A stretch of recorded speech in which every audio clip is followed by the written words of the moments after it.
ওইদিকে আছে, ঠিক আছে।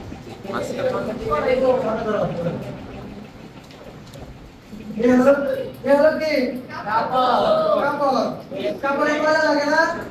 ময়লা আসো। বাবা উঠেছে, তাহলে ময়লা মারে দিচ্ছে। উঠেছে না? ময়লা কি? আসামি সব। আসামি। কাপড়ে কি ময়লা লাগছে? এখন শোনো। কাপড়ে ময়লা পরিষ্কার করতে হলে ময়লাকে কি পানি দিয়ে আগে পানি দিতে হবে কাপড় দিয়ে। পানি আসো।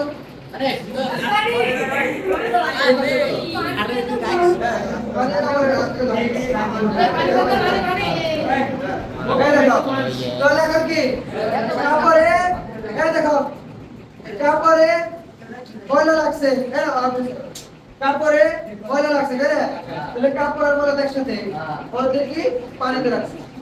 এখন সাবান দিতে হবে তাই না? সাবান না দিলে কি ময়লা যাবে? সাবান না দিলে ময়লা যাবে না। তাহলে সাবান হলো এই দুইজন আসো আসলে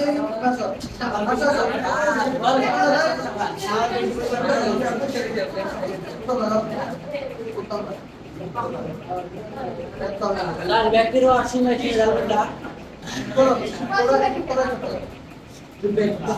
দেখো এই না আগে হ্যাঁ এই আইসো না এই এরা হলো সাবান বুঝছো? এখন আমি যা বলি মনোযোগ দিয়ে শোনো। এই চুপ ও চক্কর শোনো এটা সাবান। এই সাবান যখন আমরা পানিতে দেব সাবান হলো দুটো ভাগে বিভক্ত হয়ে যায়। সাবান পানিতে দেওয়ার পরে দুটো ভাগে বিভক্ত হয়। একটা হলো সোডিয়াম প্লাস আর একটা হলো C17H35 সেটা হলো মাইনাস। সাবান এই দুটো ভাগে বিভক্ত হয়ে যায়। ও কি ঋণাত্মক না? আর ও কি ধনাত্মক। ঋণাত্মক প্রান্ত আর এটি ধনাত্মক প্রান্ত। তো এই যে ঋণাত্মক প্রান্ত হলো পানির সাথে আকর্ষিত হয়। ঋণাত্মক প্রান্ত কি পানির সাথে আকর্ষিত হয়, একে বলে হাইড্রোফিলিক প্রান্ত। ওর নাম কি তাহলে এখন? হাইড্রোফিলিক এটা হলো কি পানির সাথে আকর্ষিত হয়, তাহলে ও পানির কাছে আসবে। বুঝছো? হ্যাঁ ও হলো পানির কাছে আসবে। আর এই যে সোডিয়াম প্লাস আছে ও কি পানিকে বিকর্ষণ করে, ও পানির কাছে যায় না, ও কার কাছে যায় জানো? ময়লার কাছে যায়। হলো ময়লা ধ্বংস করবে, ও ময়লার কাছে যাবে। তাহলে এ হলো হাইড্রোফোবিক প্রান্ত, পানিতে আকর্ষণ করে না, পানিকে বিকর্ষণ করে। পানিকে বিকর্ষণ করে, একে কি বলে? হাইড্রোফোবিক প্রান্ত। আচ্ছা ও হলো ময়লার সাথে দ্রবীভূত হবে।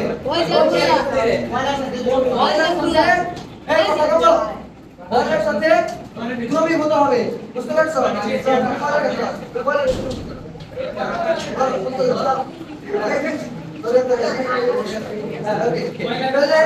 ও হলো ময়লাকে দ্রবীভূত করছে। এখন ও যখন ময়লাকে ধরছে তখন কি হবে? কাপড়ের সাথে ময়লা একসাথে ছিল না, ওদের বন্ধন একটু দুর্বল হয়ে যাবে। ও এদিক থেকে কাটতেছে তাই না? ও ওদের সাথে আকর্ষণ করছে, তো তখন ওর সাথে ওর বন্ধন কি একটু দুর্বল হবে। তখন সুযোগ দিবে না দিছো এ পানিরে বলবে চল আমরা ময়লা দাও। তো ওরা দুজন সরে যাবে এখান থেকে, সরে যায়। এরা দুজন এখানে আসো, দুজন হাত ধরো, এই সবসময় হাত ধরো, এটা দাও, হাত ধরো। এরা কি করবে?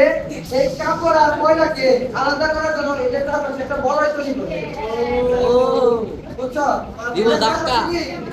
একটা বলয় তৈরি করে দেখো, এই চলো দেখো এরা সাইড দিকে ও কি আলাদা আলাদা লাগতেছে না?